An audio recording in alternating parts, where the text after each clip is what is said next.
So here we are, podcast number 7. That's a long time. I'm Brendan. I'm Kevin. Hey, Kevin. Glad you're here. Because without you, it'd just be me and it'd be super boring. So I'm glad you're here.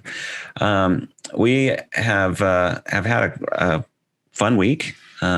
Both of us have been doing lots of things. Unfortunately, a lot of those things have not been necessarily riding bikes, but preparing for different biking fun.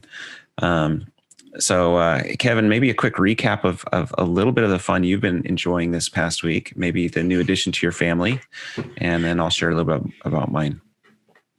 Yeah, I mean, obviously there's been a lot of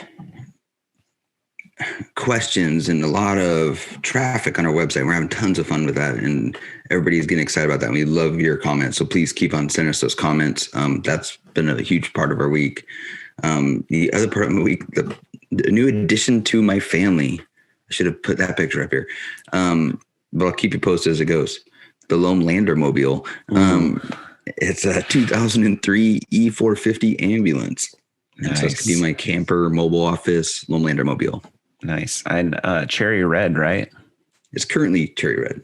Sweet. Eventually it'll change. No hurry. It's a good looking ambulance. Yeah, it's good. It's a fun little project. Yeah. Although the last picture I saw is looking less and less like an ambulance. Just, well, I guess it'll never lose the ambulance, but it's lost a lot of its ambulance-istic. Yeah, I got all the stickers off. That was definitely an adventure. Yeah. A lot of labor. How long did that take? Altogether, it's probably like 4 of us worked on it at different times. Like even my neighbor came over and helped scratch off the stickers at the same time. I still have the residue on there, so I still have to get the residue off. But to get the stickers off, I probably have 6 hours, 7 hours. Cow. That's a lot of work. Yeah. And I bet you're glad to have that portion done. But that's awesome. Yeah. Tackling the wiring now, so that's a whole other conversation. Oh, sweet. But soon there'll be a huge Loam Lander logo on the side. So it'll be a Loam Lander mobile. That's awesome. That's going to be so cool. I've been working on yard projects here at Loam Lander Land. We're planning our main and really exciting launch of our whole business in the next couple of weeks. And as part of that, I really wanted to get a few projects done here at my house. So I built a retaining wall, or I got 2/3 of a retaining wall done yesterday. I've got a bunch of capstone left to do, and then a huge paver project. And I'm thinking after that, we should be pretty much ready to roll.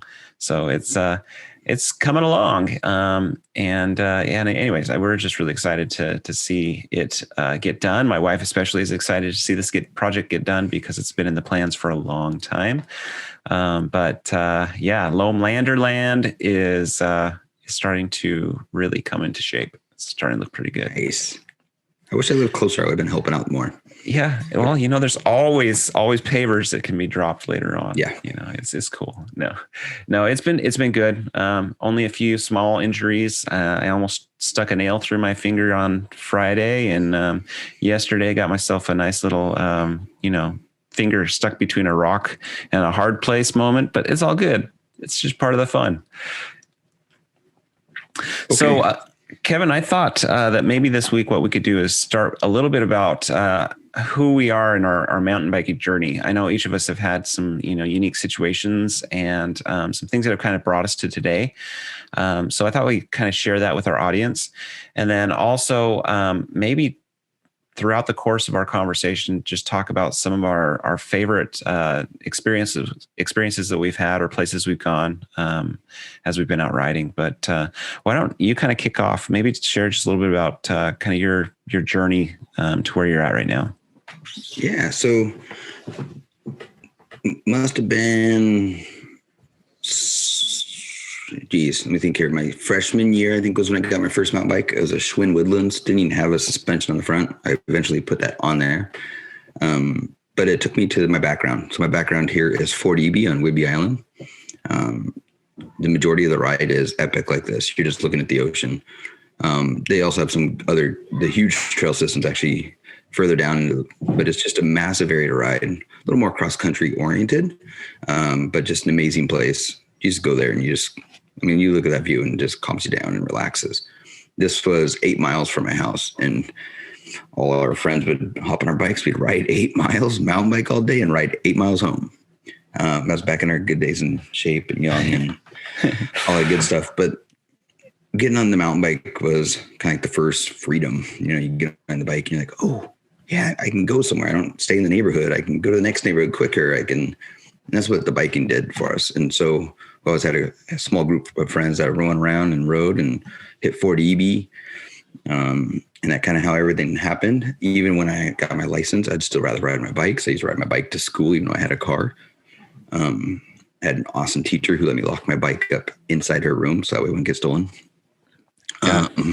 That's a good thing, right? Shout out to Miss Henderson, Spanish. With that, that's kind of where it all started for me.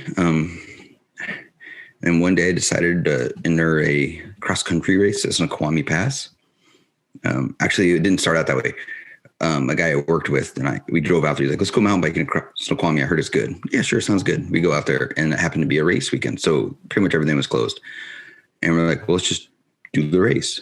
So we signed up for the race. And okay, little kids don't listen to this. How did you I didn't do? have a helmet. Oh, no, it's fine. That wasn't smart. So, but to race, you had to. So I actually rented one of those big white styrofoam helmets. That's all they had left. Nice. And my first cross country race, I ended up in 6th place. I was actually really excited for that. And the buddy I rode with was right behind me in 7th. Like we were like next to each other. So that was kind of fun. And that just kind of started the journey from there. From there, I worked in a couple bike shops. Skagit Cycle Center is awesome. Burlington. They also have Anacortes and Oak Harbor. And Gary Santiago has always been great to me. And I worked for him a couple times. I kept on going back because I liked working there so much. K2 bike. I was fortunate to work inside sales for K2 bike. An amazing job. Didn't pay anything, but the perks were unreal.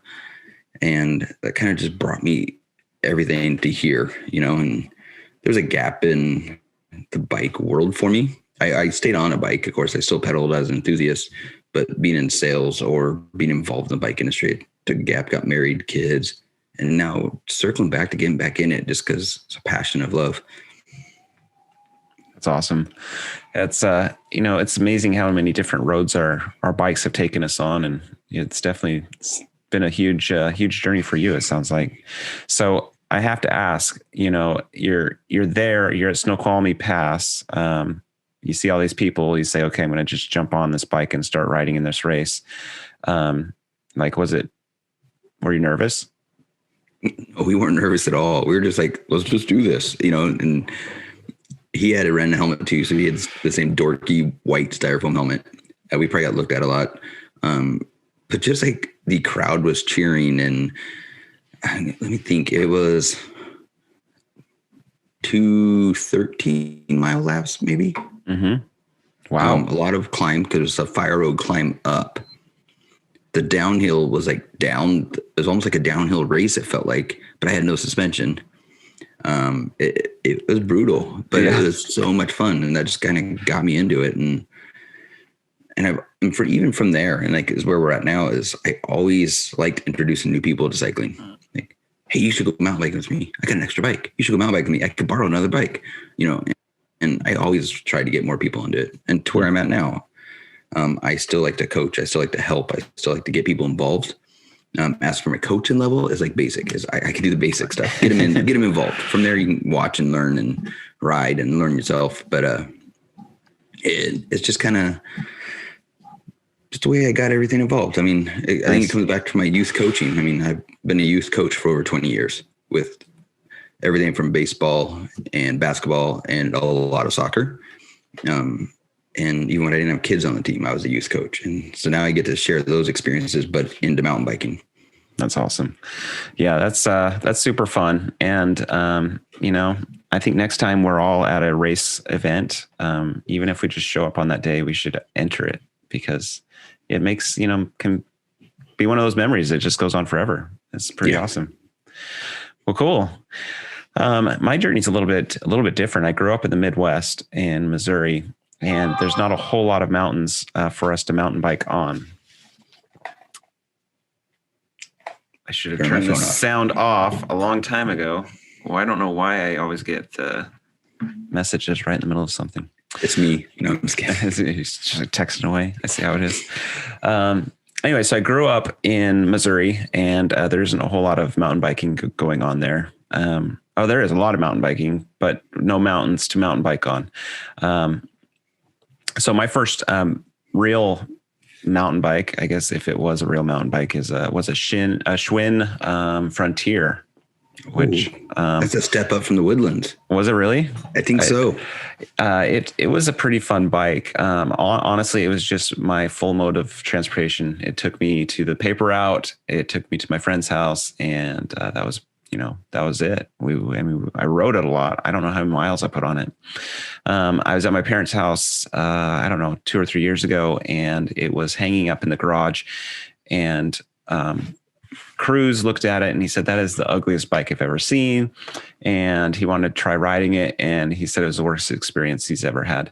But way back when, it was pretty awesome. I thought it was a pretty rad bike. A few years later, I got a Cannondale F700, which at the time was just a screaming awesome mountain bike. It had a head shock with 50 millimeters of travel. And I don't know if it really even dampened much, but it says it did. Anyway, so I rode that for a long time. It was super fun. And then I took a few years that I didn't ride bikes much. Most of that was during college, and I was too busy hanging out with girls and trying to longboard a little bit, which I was never very good at, but I still thought it was pretty fun. So married, kids. And then all of a sudden, mountain biking makes a reappearance. So this particular picture, it's hard to see, is me, my brothers, and then my best friend, Tommy, going on what I would say my first modern mountain bike ride. This actually happened right before Eric, who's the brother here in the foreground. He was getting married, and he said he wanted to go on a ride. So we all went on a ride, and I was so out of shape. It took me forever to get up that stupid hill. And we rode a trail called bobsled, and bobsled's in Salt Lake City. It's super, super fun. And immediately I had this wow, I really, really dig this, and I want to do this a whole lot more. So convinced Tatum that I needed a bike. She convinced me that if I was going to get a bike, Cruz had to get a bike. And that's how kind of this journey has begun. What I've found kind of interesting when it comes to mountain biking is how my relationships have changed with people.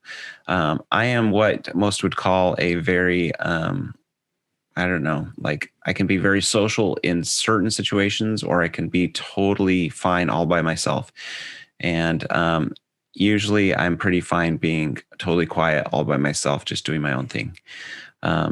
But that's not the case in the mountain biking world, which is totally backwards from what Tatum experiences in most of my interactions. Especially when it's around different friend groups. Once I'm in my friend group, I'm pretty, chatty and talkative. But pre that stage, I'm, reserved and quiet. And sometimes people will ask, why is he so grumpy? And it's like, I'm not grumpy. I just have nothing to say. But anyway, so mountain biking has opened me up in ways that I never expected to be opened up. It's got my juices flowing when it comes to just understanding how exciting it is to be on a bike, and how exciting it is to experience new things, and the joy that comes of, doing a descent that was really hard for the first time. And then by the 20th time, realizing that it really wasn't that big a deal, and it was actually pretty easy, but I just didn't know what I was doing or what I was getting myself into. So yeah, it's been a fun journey. I'd say that probably the biggest change that's happened to me personally is just really my relationship with my kids. I never, I haven't been an absent dad at all, but mountain biking has made me a very active dad with my kids, and so that's been super fun to experience. And we've learned new skills. We've learned how to dig trails. We've learned how to build jumps. We've learned how to jump on airbags. We've learned how to do all kinds of fun stuff that mountain biking, without it, maybe we wouldn't have learned these skills. It's been fun. It's been super fun. I like to see the communication from kids. Like you mentioned, open up. There's a lot of kids that are kind of shy or don't talk too much, and Keller was one of them. But again, mountain biking, they're all around each other. They open up. They talk a lot. It's just a way to communicate all in the same language and have fun and enjoy each other. Yeah. I find that same uniqueness. Cruz, our oldest, is super like the same. He doesn't, talk a whole lot unless it's his mountain biking friends. And then he's way more open than I have ever imagined he would be. And it's fun. I mean, these kids now have an outlet to give each other a hard time and an outlet to give each other kudos. It's pretty fun. Definitely. They definitely push each other. Yeah. And they also, as our friend group is getting closer together, they also learn all of the buttons to push, right? Yep. Which is funny. It's just, it really becomes more of that true family dynamic, where you're like, oh, Cruz, stop being such a butthead, to Keller. And it's Beckham, for you not to bother Jake anymore because he's done with it too. Or when Keller's a butthead and I tell you to go take care of him. That's right. Because he'll listen to you, not me. It is amazing. Or vice versa, right? Right. I know. It's just amazing how it really becomes that family dynamic. And I don't know if I know you've experienced this because we've talked about this before, but it is it's a different dynamic in this mountain biking world. Just as far as the way people treat and act and enjoy each other's company is different than other I don't know, circles that I've been in. Yeah. I think it's kind of fun to talk about it this way. Is mountain biking's almost like golf, and that's completely weird, right? But golf I'm not good at, but I can see someone swing and see what they're doing wrong. It does not mean I can do it, but I can see what they're doing wrong. Mm-hmm. And mountain biking is similar. You're hitting a small jump or you're hitting a berm. You're like, hey, you need to go a little higher. You need to lean a little more. You got to compress a little. You can tell them what they need to do. You don't have to know how to do it. You can help each other and coach each other that way. Right. Yeah. Or at the very least, just be there to either catch them when they fall or give them the kudos when they finally get the nerve to do it. Yeah, definitely. Yeah. Super fun. So, Kevin, I've been thinking over the past, little while about some of my favorite mountain biking experiences. Do you have any places that have just kind of stuck out as, wow, this was an amazing spot, amazing day, amazing something? I mean, looking at your background picture, honestly, that to me looks like just one of those places that I would like to pack up right now and just go and ride. In the summer, that's how it looks every day. That's beautiful. It's amazing. So we'll go there one of these days. It's mainly cross country, but it's still tons of fun. There's some downhill sections. They're short and just a good place to ride. Mm-hmm. I'm actually going to start it. You mentioned favorite experiences, mountain biking, all that stuff. So I'm going to share an experience, but it may not be my favorite, but the experience stands out more than others. Nice. So it might have been my worst mountain biking experience that stands out. My buddy Kip and we entered the Valentine's Day Challenge race. I was still in high school. It was in Port Orchard, I believe, Bremerton, that area, Purdy, somewhere over there. Happens the weekend, either before or after Valentine's Day. It's kind of like the first cross country race of the year back then. I don't know if they still do it. And it was like the kickoff. We enter the race. So we get there and I had a 66 Ford Falcon 4-door and we slept in the front seat and the back seat. It was awesome. I left the trunk open and it rained all night. That's on me. So we couldn't start a fire because all the wood was wet. Yeah, it was good times. So this race is February and Northwest, and so it's cold. Wait, hold on, just a second. Yeah. It's February in the Pacific Northwest, and you weren't expecting it to rain all night? No, I expected to. I just accidentally left the trunk open. Oh, okay. I forgot to close it. I gotcha. We had food back there. It was interesting. Luckily, I had a drain hole in the trunk, and it literally was like a puddle going out the drain hole. That's awesome. But we weren't expecting how cold it was. So we had actually really good cycling gear. But we get there and it snowed 2 days before, and then it froze, and then it rained, and then it froze, and then it just rained for 3 days. So the race starts. It's just this mud fest. People are muddy before the race even started because they're falling down trying to get to the race start. Just picture going through these 4 to 6 inch deep puddles, but underneath that puddle is a block of ice. Sweet. And so it's not an exaggeration. There'd be this is like 10 feet long, maybe one of the first puddles. And there's probably 7 riders laying on their butt in the puddle. And that's how the race started. We were soaking wet. We were frozen cold. It snowed on us. It rained on us. It held on us all in the same race. I had grip shift back then. They were supposed to be really, really cool. Sweet. Mine actually froze and they could not shift. And I tried so many times. I actually got like ripped open my hand from trying to twist it so many times. It was the only race that I've never finished. And it was literally because my bike could not operate. I don't even know if I'd still finish it. It was horrible, but the experience was great. My buddy Kip and I, we talk about it every time we see each other. I recently saw him after these 13 years I haven't seen him. And I just recently visited him in Eastern Washington, and it was like yesterday. We never forgot anything. It was like we were hanging out every single day. And we still talk about it because it was such an experience. Learned a lot, closed the trunk. But also it was just one of those times that was just great. And then I'm actually going to say the other, just to kind of go to a positive experience, is Whistler. And everybody talks about Whistler, but my Whistler trip that I really liked was when I didn't ride. So Keller and I went so Keller and I went there like a month and a half before the second time I went up there, and tons of fun. We went up there for like 5 days. We got to go again a second time, and this time Rhonda came with me. I happened to get injured at Whistler the first time, so I was still unable to ride. And so Rhonda came up with me, and we just actually relaxed and actually got to kind of watch everybody else ride. It sounds kind of funny. And go to the top and look at the views. And she got to experience what I've been trying to push really heavy on her of get out there. And it's more about just being together than it is riding. And it was an amazing experience to look at it that way. I was bummed I couldn't ride, and I wanted to hit the trails, but it wasn't going to happen. I just wasn't able to walk. So I probably shouldn't pedal. Yeah, probably not. But that was just a great experience to share with somebody. Keller got to ride with his buddy still, so he did get to go up and down the mountain. But just a different way to look at it. Sometimes you take a step back to enjoy it even more. Right. Well, and Whistler, all in its own, is beautiful. Definitely. Tatum and I have been a couple times just by ourselves, pre-mountain biking craze craze in our house. And we would go just sit at the bottom of the lift and watch people come down. And what's ironic is at that time I thought, man, that is way too extreme for me. I'd never want to do that much, that style of downhill. And now I crave it every day, and I can't wait for the border to open so that we can go back again. Yes. But you're right. I mean, it is that opportunity to sit back and just kind of relax a little bit. Cruz and I were talking about that this week, that he had a couple of rough races, or he felt like they were rough races when we went to Hubapalooza.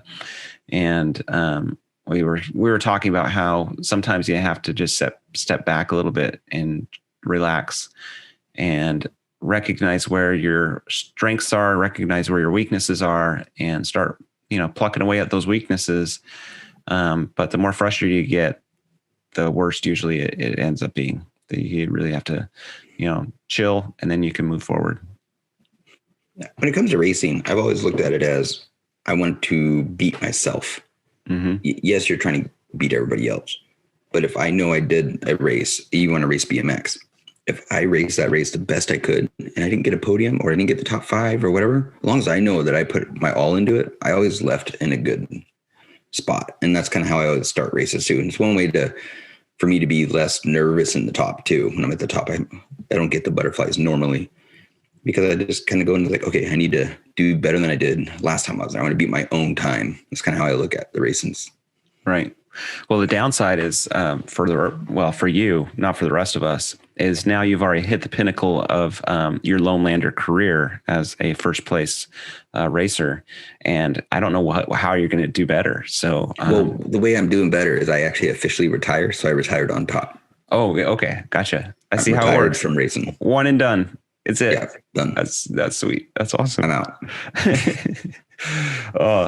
So I had a similar, not similar, but Whistler was also one of the experiences I want to share. But it was the first time that we actually rode Whistler.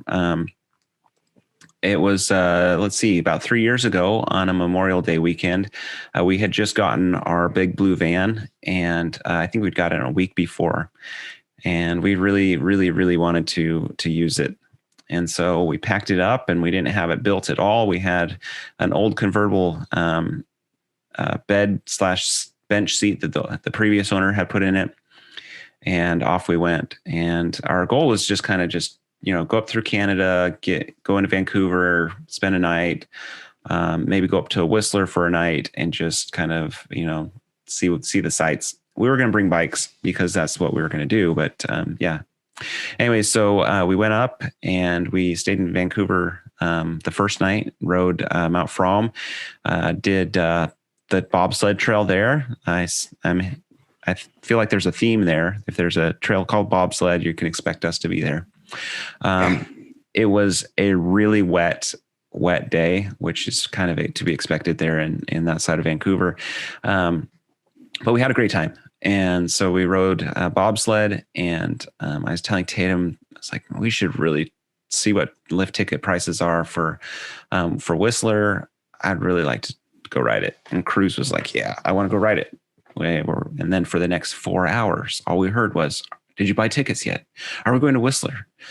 And long story short, we made it to Whistler, and ended up that it was just going to be me and Cruz riding that day. Beckham wasn't feeling it. Oliver wasn't feeling it, and Tatum was okay being with those two. And so off Cruz and I go, and we climb on the chairlift, and we navigate that. A side story, we did, yes, watch several videos about how to get your bike loaded properly on a chairlift, because we weren't going to be those guys that needed to have the lifty help them every time.